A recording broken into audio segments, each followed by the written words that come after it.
maanta wiilkiisaan gabarta u galay waxaa loogu danaanayaa qabiilnimo. Xaaladda maanta lagu jiro miyaanan ahayn aakhiro zamaan, miyaanan ahayn aakhiro qabiil ma jiri doono walaalayaal. Waatan gabartii loo geystay dhibaatada oo ka hadlaysa wiilka in qabiilnimo loogu xigsaday. Dhageysta. waxaa waaye badanaa markii gabar dhibaato loo geysto ama gabar dhibaato ee ku dhacdo badanaa waxay isku dayaan inay dembiga gabadhi ee duugaan oo wiilka ay garab siiyaan. Marka afartaas qof laga soo tago Malaysia inta kale ee Soomaali community joogtay waxaa waaye waa dad iga soo horjeestay oo qabiil iga danaaniyay oo mar walbo yani jecel xaqii inay duugsiyaan oo ilaa yaalaan qarinayo oo aanan banaanka xataa u bixi karin. Okay, gabartaas hadda dhibaatada loo geystay ka hadlaysa xanuunkaas imise jir waay. Haddaad maqasho walaal waa nixiisa wallah. Walaasheeda imise jir ayaa tahay wada dhageysta bal. 16 saas ay tahay waxay sheegtay in Malaysia keliyeed ay ku nooshahay.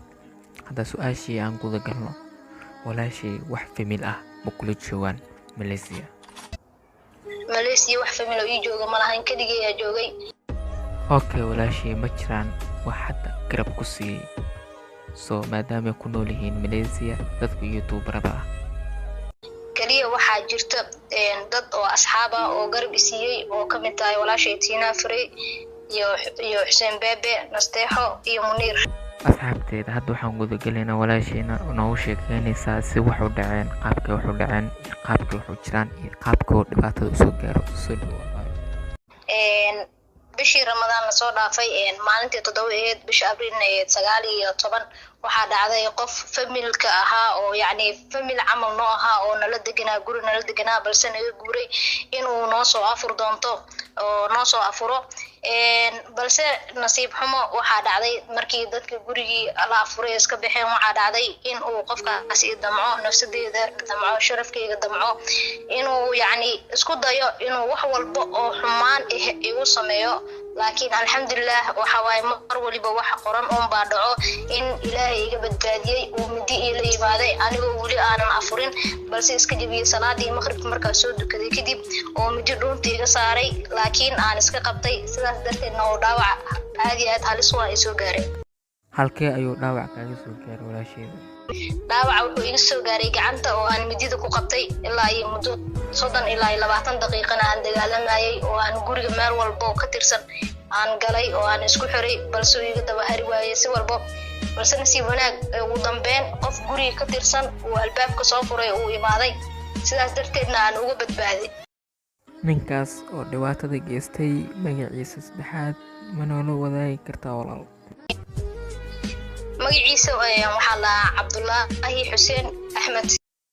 inta isbitaalka aad ugu jirto walaal maxaa dhibaato aad la kulantay? isbitaalkii joogo oo nolol iyo geeri u dhaxeeyo oo dhiig u baahan oo wili aanan nolosheeda aanaba la ogeyn bee dadkii waxay u kala baxeen qabiil iyo waxaas Soomaalidii u go'een kamana xumiyo garaad xumadoodii baa tusay qof oo gabar ah oo maanta dhibaataysan oo isbitaal jiifto haddii ayadoo nolol iyo geeri u dhaxeysa qabiil inay u kala baxaan ay garteen. markaas baa anna waxaa go'aansaday wax walba oo dhaco dhinta haddaan rabo laakiin inaan report booliska qoro oo aanan cafineynin. report booliskii waa ka qoray oo waa gudbiyey meel walbo iyo sharciga wax walba waa soo maray laakiin ilaa wili waxaa qarinaya dad baa qarinayo guryahooda ku heesto booliska cadaaladda ka qarinayo oo dadka xaqooda inay dugsiyaan rabo baa guryahooda ku heesta laakiin dhib ma lahan. laakiin aniga intii karaankeyga wax walba kartideeda waa sameeyay. boolis hadee aan leed hadee wax walba aan leed hadii aan sawiradiisa iyo dokumentigiisa aan gudbiyo wax walba dadaal waan sameeyay. wiilka dhacdada geystay magaciisa saddexaad waa Cabdullaahi Xuseen Maxamed oo ku sugan dalka Malaysia. dhacdadan ee ka dhacday Malaysia bil Ramadaan lagu jiro bacdul anfur inta ay ka maqayeen inta guriga ku noolaayeen oo inta suuq ku maqayeen ayuu wuxuu damcay in wiilkaani oo la sameeyay gabartaani kufsado. subxaanallah. familkiisa misna gabartaani ayaa waxaa la isku dayay in qabiilnimo loogu danaaniyo wiilka geystay dhacdada kubsiga. intan mana kufsanin gabarta, laakiin dhacdadaas inuu geysta ayuu rabay. Jira qof weli ilaa hadda ku soo waco inta dhibaatada ku sugnayd ilaa hadda ma jira oo mahad celinayso walaal. halkan inaa ugu mahad celiyo oo aanan ilaabi karin daban aan only my brother diibaan aadan cali caato oo mar walba cadaaladdeeda jeclaa oo dadka reer Malaysia badanaa intii hadda ii taagan 10 qofood Malaysia 10 qofood kuma nool laakiin 10 qofood oo ii taagan ii istaajiyay asigoo safar ku jiro diyaarad saaran mar walba ila xiriirayay asagana aad iyo aad u mahadsan yahay. walaasheen oo dhacdadan foosha xun loo geystay aan u ducayno, duca ay u baahan tahay maanta oo wada ducayno. aadaan u mahadsantiin sida qof badan aad nala socotaan sidaas iyo nabadgelyo. waxaan wararkaan nii soo daayay misna neela socodsiinaya saaxiibkii niga ilaalay. mahadsanidin. wassalaamu calaykum waraxmatullahi wabarakaatu. hal sheer garee hal loo duceeyo. bye bye. Ilani Production.